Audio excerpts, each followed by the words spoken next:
Hi everyone, welcome back to Gem School. My name is Susannah. I am a gemmologist and a member of the concierge team here at Fenton. Today we are going to be talking about sapphires. So sapphires are obviously a type of gemstone. They can be created in the laboratory but also mined from the earth. In their purest form, sapphires are in aluminium oxide. So this means that when they've got no other elements inside, they are colourless. As soon as you start adding elements such as iron, titanium, sometimes chromium, or also elements such as copper or vanadium, you can get an array of different colours. So here in front of us we have some blues, pinks and yellows. So in order to get this lovely blue colour you see here, you need a combination of iron and titanium. And then for the lovely pink sapphires, it's usually a combination of chromium. And then for the yellow, again, it's just iron, but in a different valence state to the blue sapphire. So a question that we often get asked is, what is the main difference between rubies and sapphires? So they are part of the same gemstone family, which is corundum. Typically speaking, anything within the corundum family that is red is a ruby, and then all of the other colours of the rainbow are sapphires. So this does include your blues, your pinks, your yellows, sometimes even greens, and combinations of other colours. So sapphires can come from all over the world. We source ours primarily from Sri Lanka and Thailand. So this is mostly because they are non-conflict countries, and therefore we can ensure that they've been sourced responsibly.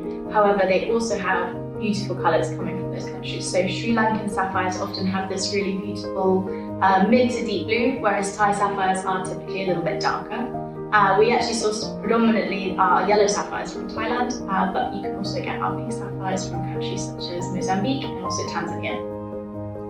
So sapphires are steeped in symbolism. Blue sapphires, for example, are linked to truth, hope and harmony, which is all to do with clarity.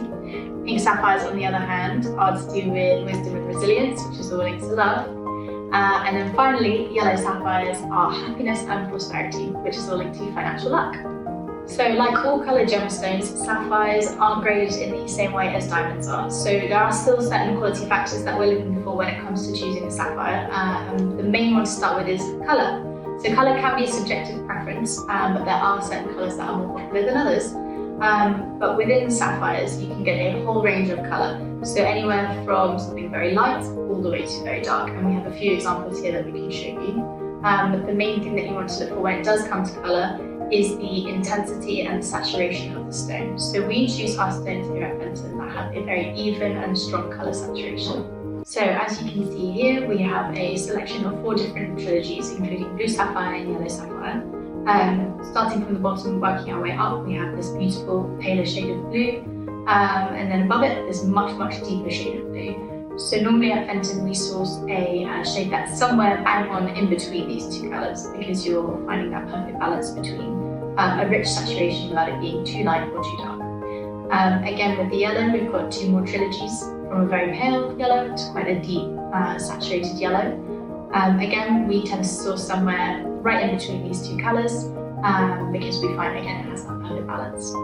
So in terms of clarity, sapphires are of course products of nature, and therefore you will find inclusions going on inside the gemstone. With sapphires in particular, you're most likely going to find some fingerprint inclusions. These are kind of whitish, wispy feathers going on inside your gemstone. Typically within sapphires as well, you might see a little bit of colour zoning.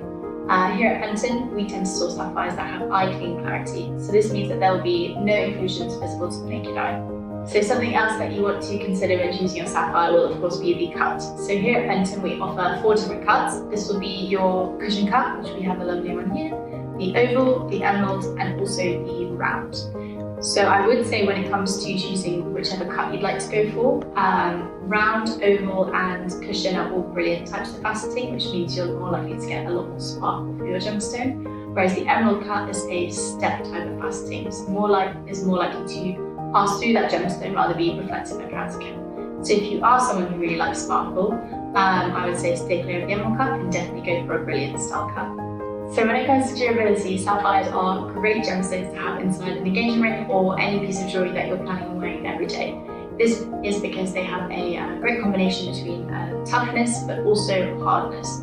So within gemology there's a scale of 1 to 10 for hardness.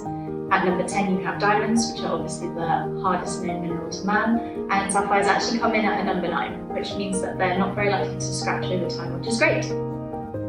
So the vast majority of sapphires on the market have undergone some form of heat treatment. So this is a very natural process that replicates something that happens within the Earth's crust during crystal formation that not only improves the colour, but it can also improve the clarity. It is possible, of course, to source unheat treated sapphires, and we'd be more than happy to discuss this with you as a bespoke request. So you're probably now wondering, how much do sapphires cost? Typically within the industry, every time a gemstone changes hand, it can almost double in price. Here at Fenton, we like to do things a little bit differently by sourcing all of our gemstones ourselves. This means that we're able to cut out all of the middlemen and we can offer unrivaled value. So you're probably also wondering, how do sapphires compare to other gemstones? Well, here at Fenton, we price them in the same bracket as our emeralds. However, if you did want to compare them with diamonds, you're able to get a larger gemstone within a similar budget. So hopefully I was able to answer all of your questions about sapphires, but if not, please do not hesitate to get in touch with the concierge team. And if you're ready to start customizing your own sapphire jewellery, head over to the Fenton website.